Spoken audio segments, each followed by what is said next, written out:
You're listening to the St John's Diamond Creek podcast. This episode presented by Associate Minister Kirk Mackenzie.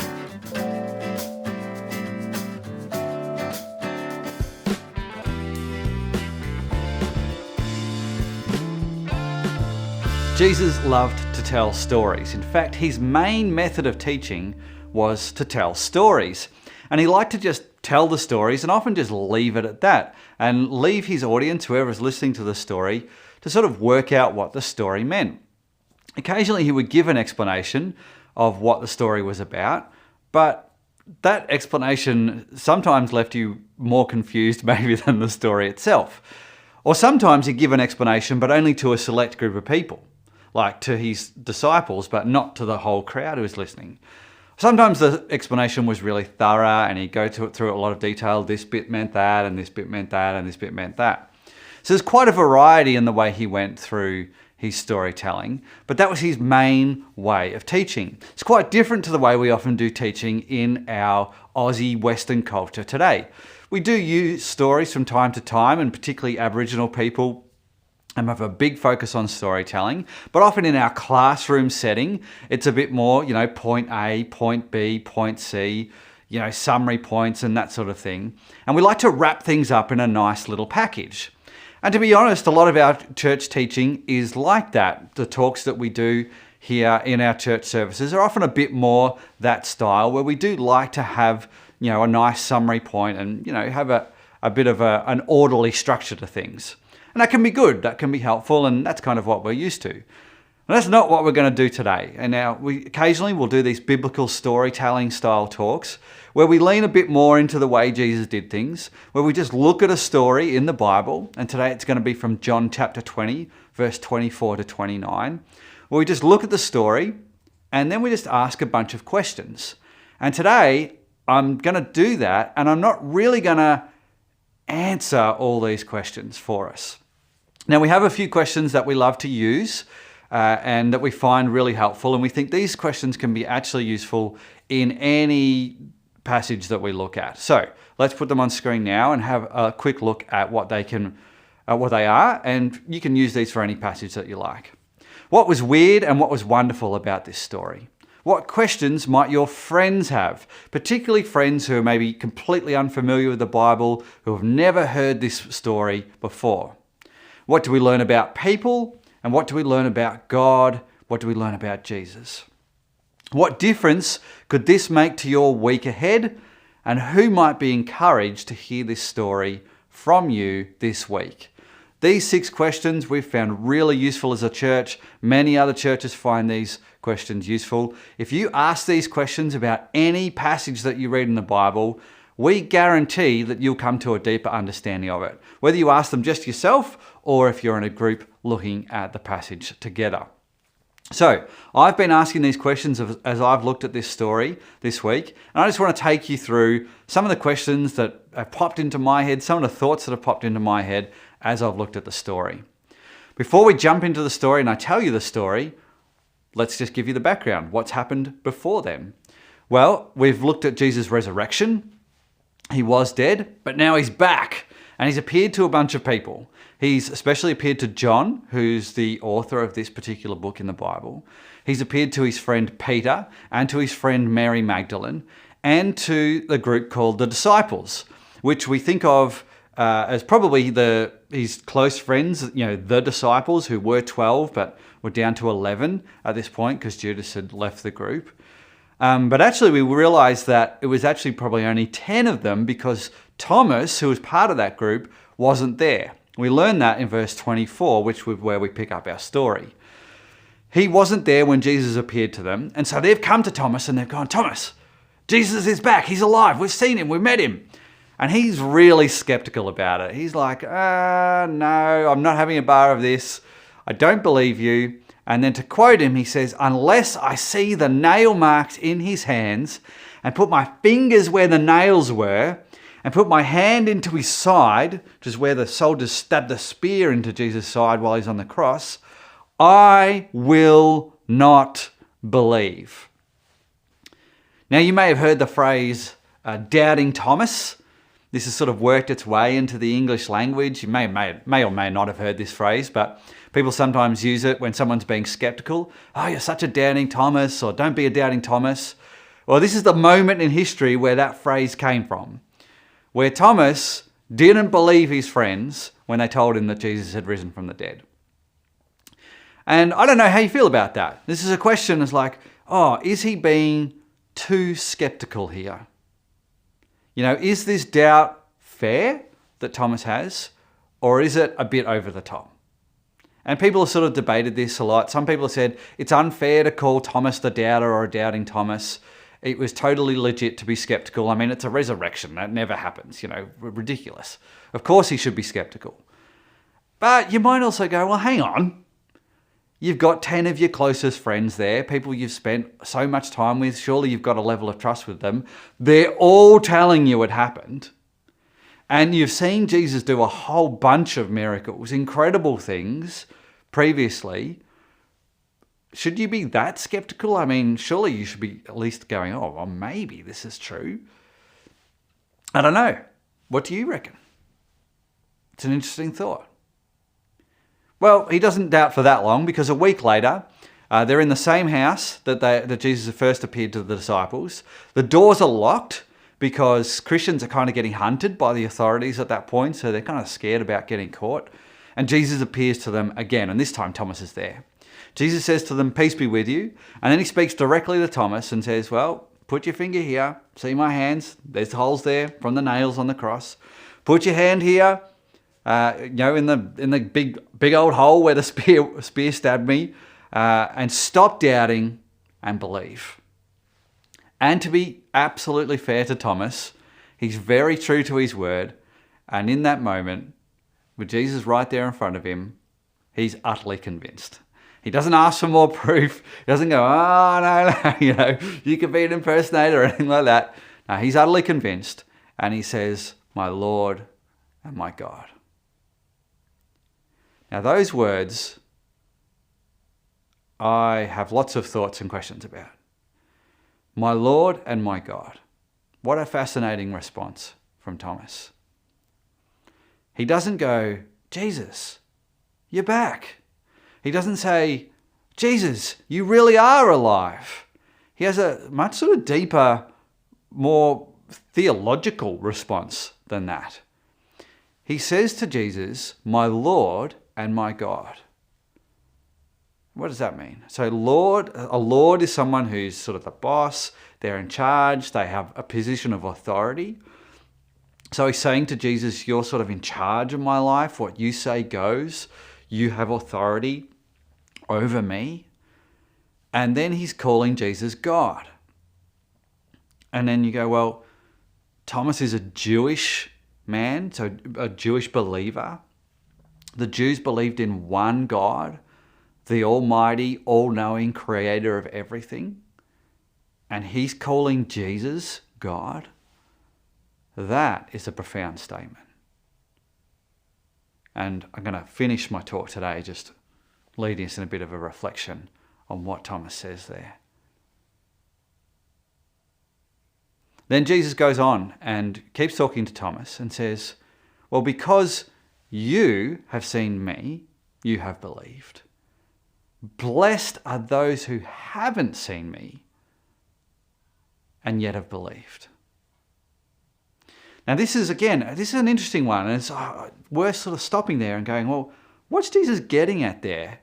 Because you could go in one direction and go, is Jesus having a crack at Thomas? Let me say it again. Because you have seen me, you have believed. Blessed are those who have not seen and yet have believed. Because if you really took it in that direction, you go, is Jesus having a crack at Thomas? You go, well, Thomas, pretty easy for you to believe. I mean, I'm right here. I'm back from the dead. You can see the holes in my hand. You've had an opportunity to see the big hole in my side. I mean, I'm right here in front of you. It's really easy for you to believe. I mean, if you weren't believing right now, you'd have rocks in your head. It's super easy. I mean, the people who have not seen me, the people, and the people in the future who have not seen me, but they believe, they're the real heroes. I mean, you guys here, I'm exaggerating, right? But this is the idea that, like, is he having a crack at Thomas? I mean, you could even pause the video right now and just, if you're with other people, have a chat. Like, do you actually think Jesus is talking down Thomas and the other disciples' belief in order to talk up other people's? Or is he just making a statement of truth? Is he just saying, because you've seen me, you have believed? I mean, that's what's happened, isn't it? They've seen Jesus and they've believed that he's risen from the dead. That's literally what happened. But he's also making an important point, which is most people, including me and including you, if you're a follower of Jesus, have not seen Jesus' body walking around, but have believed. And that we're blessed because of that. Oh, but here's another question. What does that mean? I haven't seen Jesus, but I believe in Jesus, and I'm blessed. What does it mean to be blessed? I feel like this is a word like blessed, blessing, or bless you. Like, this is things that we say fairly often in church, but also people say it outside of church circles as well. Like, it's not an unfamiliar word to people outside of church. But what does it actually mean? Like, when people go #blessed on social media, what are they actually saying? Like, actually, what do they mean? When people say blessings at the end of an email or at the end of a conversation, what do they mean? When you sneeze and someone says bless you, what's the purpose of that? I mean, maybe it's just a sort of, a reaction, something that we just do. What do we actually mean? I reckon you could ask 10 different people what they think the word blessing means, and you might get 10 different answers. So when we read something like this, it's always good to go, oh, okay, what do I think that word means? And then if you're reading it with other people, ask them, what do you think that word means? And then more importantly, try and work out what the original author, in this case, John, what did he think it means? I mean, that's really what the most important thing. And, some weeks I'd tell you what the original author means because I've gone off and done the research. But as I said, it's a different sort of talk this week, so I'm not gonna. And some of you will be like, what? But as I said, sometimes Jesus would just leave things up in the air. And so that can be good, right? That can be good. That's the way we grow and the way we learn, is a sense that we need to pursue things sometimes, and we need to have things left up in the air for us, not always wrapped up in a neat little package, because that's what real life is like. So that might be something you'd like to go and research yourself. What does Jesus really mean when he says, blessed are those who have not seen and yet have believed? So it's really valuable to ask questions about these stories that we read in the Bible. This is just a short story. This is just Thomas's encounter with the risen Jesus. It's a really short one. It's only 5 verses long. But there's some really interesting stuff that happens there. And we'll focus again just in Thomas's response in a moment. But I just want to remind us of those questions that we can ask of any passage. And again, you might like to pause the video and write these down so that you can use them in your own time. What was weird and what was wonderful about this story? What questions might your friends have? What do we learn about people? What do we learn about God and Jesus? What difference could this make to your week ahead? It's really valuable to think about what differences it make actually in life. And who might be encouraged to hear this story from you this week?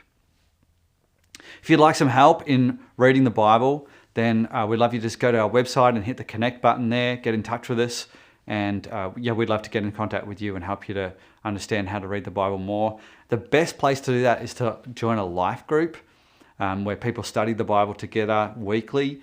So again, you can do that through our website, the big life group section there. Sign up to join a life group. We'd love to help you to join one that works for you. But to finish today, I want to come back to Thomas's response to Jesus, where when he realizes that Jesus really is risen, he says, my Lord and my God. I just want to lead us in a time of quiet reflection. understanding that God is real and that God's with us and that he can lead us in our thoughts. And just for us to have a think about what would it mean for us to respond to Jesus in that way? For us to say to Jesus, you are my Lord and you are my God. Now, perhaps you're already a follower of Jesus and you've already said that, at times during your life.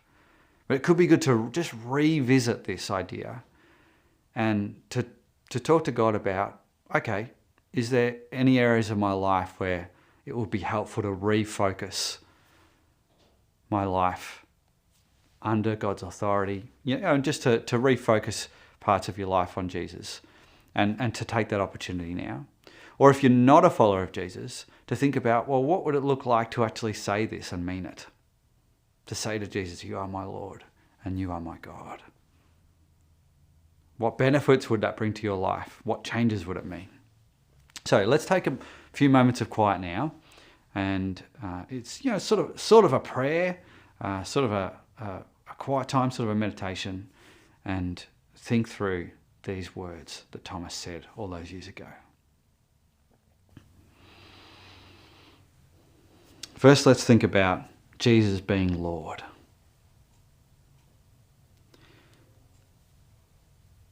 In the stories we have of Jesus, he had great authority. He would speak and creation would do what he told it to do. Storms would get calmed. Plants would grow or wither.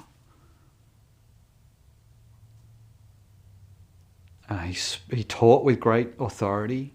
He had power over evil.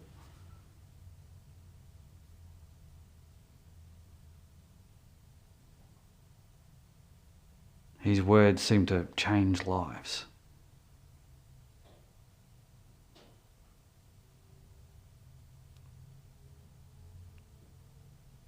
And what does it mean to put our lives under his authority?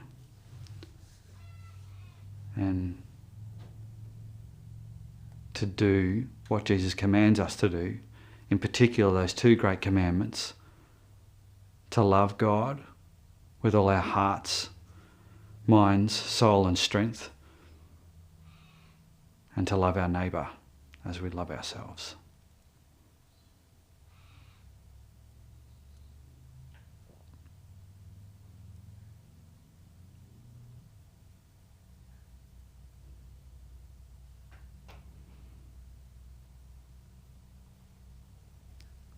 And this idea of Jesus being God, God who's always existed and created absolutely everything that we can see and all the things that we can't see. God who knows everything, who sees everything, who knows your deepest thoughts, who knows how many hairs there are on your head, who knows you better than any human being could possibly know you, who knows you better than you know yourself.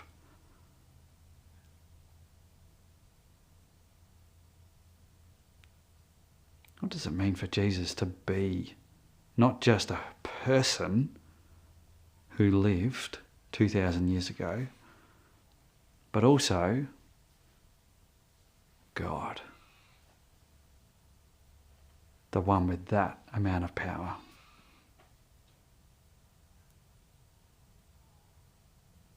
Who holds our lives in his hands.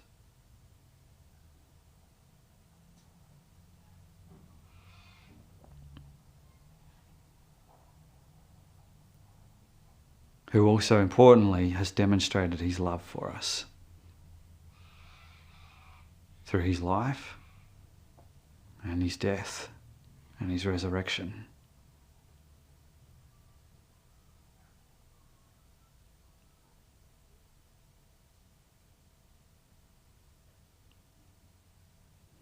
And Lord Jesus, we thank you that we've got nothing to prove to you, that there's nothing we can do to make you love us more.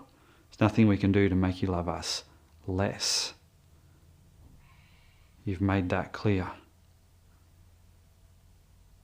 Thank you for your unconditional loving grace. that you brought into the world in your body as Jesus.